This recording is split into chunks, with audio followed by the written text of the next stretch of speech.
ಪ್ರಗತಿ ಒಂದ್ ಕಡೆ, ಮತ್ತೊಂದ್ ಕಡೆ ಜನರ ಜೀವನ ಸಂತೋಷಮಯವಾಗಬೇಕು ಅನ್ನುವಂಥದ್ದು. ಇವುಗಳ ನಡುವೆ ಹೋರಾಟ ಮೊದಲಿನಿಂದಲೂ ನಡೀತಾನೆ ಬಂದಿದೆ.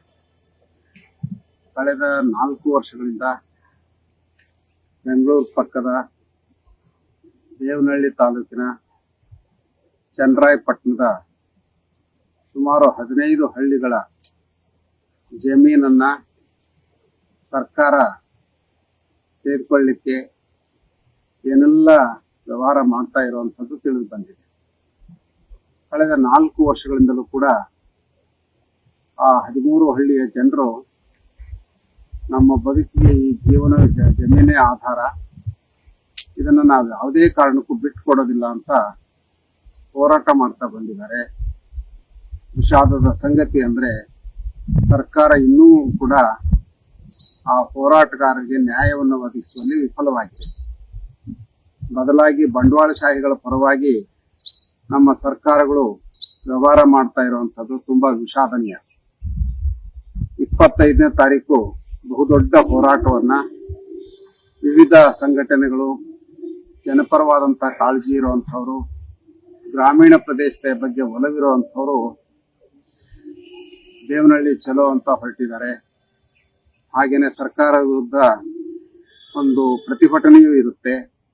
ಈ ಸಂದರ್ಭದಲ್ಲಾದರೂ ಸರ್ಕಾರ ಗಮನ ಹರಿಸಿ ರೈತರ ಭೂಮಿಯನ್ನ ಆಕ್ರಮಣ ಮಾಡದ ಹಾಗೆ ವ್ಯವಸ್ಥೆಯನ್ನ ಮಾಡುವಂತ ಅಗತ್ಯ ಇದೆ. ಕಾರಣ ಏನು ಅಂತಂದ್ರೆ ರೈತರ ಬದುಕು ಆ ಭೂಮಿಯವನ್ನೇ ಅವಲಂಬಿಸಿರುತ್ತೆ. ಇವತ್ತು ಬೇಕಾದಷ್ಟು ದುಡ್ಡು ಕೊಡಬಹುದು ರೈತರಿಗೆ, ಆದ್ರೆ ದುಡ್ಡು ಇರಲ್ಲ. ಈ ಹಿಂದೆ ಅಲ್ಲಿ ಅನೇಕ ಜಮೀನನ್ನ ಸರ್ಕಾರ ಪಡ್ಕೊಂಡಿದೆ, ಪಡ್ಕೊಂಡಂತ ಜಮೀನಿಗೆ ಸಾಕಷ್ಟು ದುಡ್ಡನ್ನು ಕೊಟ್ಟಿದೆ. ಆದ್ರೆ ಇವತ್ತು ಆ ಜನರ ಕೈಯಲ್ಲಿ ದುಡ್ಡಿಲ್ಲ, ಎಲ್ಲ ದುಡ್ಡು ಕೂಡ ಬಳಕೆ ಆಗಿದೆ. ಈಗ ಅವ್ರ ಬದುಕೆ ದುರಂತಮಯ ಆಗ್ತಾ ಇದೆ. ಅದ್ರ ಬದಲಾಗಿ ಅಲ್ಲಿ ಭೂಮಿ ಇತ್ತು ಅಂತಂದ್ರೆ ಅದರಲ್ಲಿ ಏನ್ ಬೇಕಾದ್ರೂ ಅವ್ರು ಬೆಳ್ಕೊಂಡು ಊಟ ಮಾಡಬಹುದು. ಭೂಮಿ ಇದೆ ಅಂತಂದ್ರೆ ಬಂಗಾರ ಇದ್ದ ಹಾಗೆ. ಆ ಕಾರಣದಿಂದ ರೈತರ ಪರವಾಗಿ ಏನ್ ಅನೇಕ ಸಂಘಟನೆಗಳು ಹೋರಾಟ ಮಾಡ್ತಾ ಇವೆಯಲ್ಲ, ನಾವು ಕೂಡ ನಿಲ್ತೇವೆ. ಸರ್ಕಾರ ಈಗಲಾದ್ರೂ ಕೂಡ ಗಮನ ಹರಿಸಿ ರೈತರಿಗೆ ನ್ಯಾಯವನ್ನು ಒದಗಿಸಿ ಅವರ ಭೂಮಿಯನ್ನು ಉಳಿಸಿಕೊಡುವಂತ ಒಂದು ಹೊಣೆಗಾರಿಕೆಯನ್ನ ತೆಗೆದುಕೊಳ್ಬೇಕು. ಬಂಡವಾಳಶಾಹಿಗಳ ಪರವಾಗಿ ಸರ್ಕಾರ ವರ್ತನೆ ಮಾಡಬಾರದು ಅನ್ನುವಂತ ಕಳಕಳಿಯ ಮನವಿಯನ್ನ ಈ ಮೂಲಕ ನಾವು ಸರ್ಕಾರದಲ್ಲಿ ಮಾಡಿಕೊಳ್ತೇವೆ.